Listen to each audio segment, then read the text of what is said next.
When I did my graduate studies at the Middle East Institute at Columbia University's School of International Affairs, I took many courses on the question of the Middle East conflict.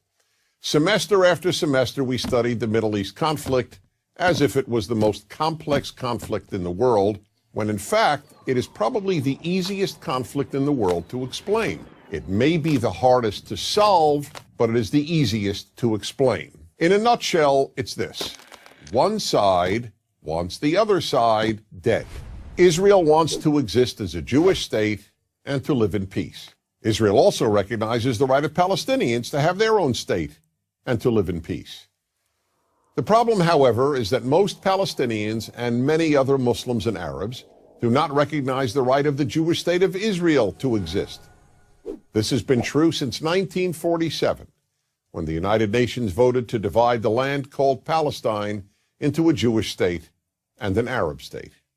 The Jews accepted the United Nations partition, but no Arab or any other Muslim country accepted it. When British rule ended on May 15, 1948, the armies of all the neighboring Arab states, Lebanon, Syria, Iraq, Transjordan, and Egypt, attacked the one-day-old state of Israel in order to destroy it. But to the world's surprise, the little Jewish state survived.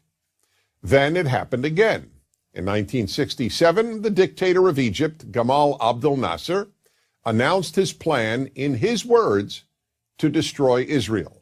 He placed Egyptian troops on Israel's border, and armies of surrounding Arab countries were also mobilized to attack. However, Israel preemptively attacked Egypt and Syria. Israel did not attack Jordan and begged Jordan's king not to join the war. But he did. And only because of that did Israel take control of Jordanian land, specifically the West Bank of the Jordan River. Shortly after the war, the Arab states went to Khartoum, Sudan, and announced their famous three no's: no recognition, no peace, and no negotiations. What was Israel supposed to do?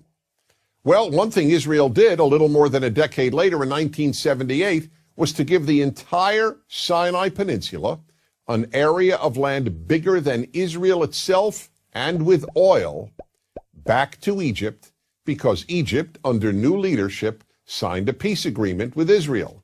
So Israel gave land for the promise of peace with Egypt, and it has always been willing to do the same thing with the Palestinians. All the Palestinians have ever had to do is recognize Israel as a Jewish state and promise to live in peace with it.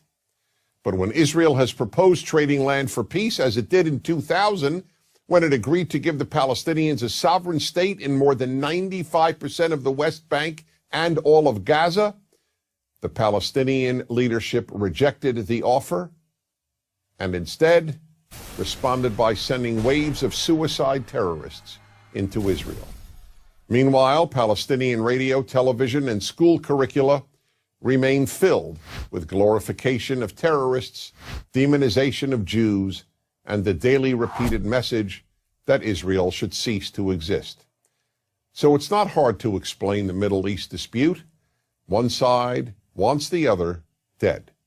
The motto of Hamas, the Palestinian rulers of Gaza, is, "We love death as much as the Jews love life."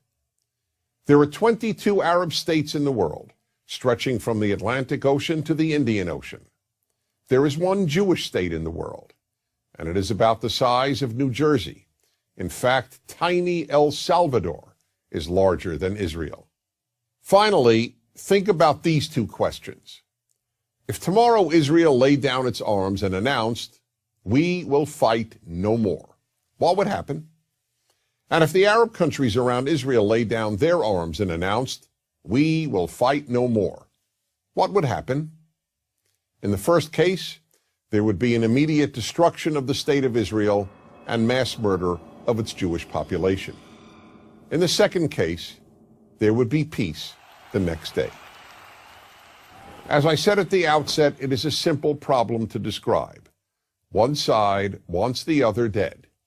And if it didn't, there would be peace. Please remember this. There has never been a state in the geographic area known as Palestine that was not Jewish. Israel is the third Jewish state to exist in that area. There was never an Arab state, never a Palestinian state, never a Muslim or any other state. That's the issue. Why can't the one Jewish state the size of El Salvador be allowed to exist? That is the Middle East problem. I'm Denis Prager.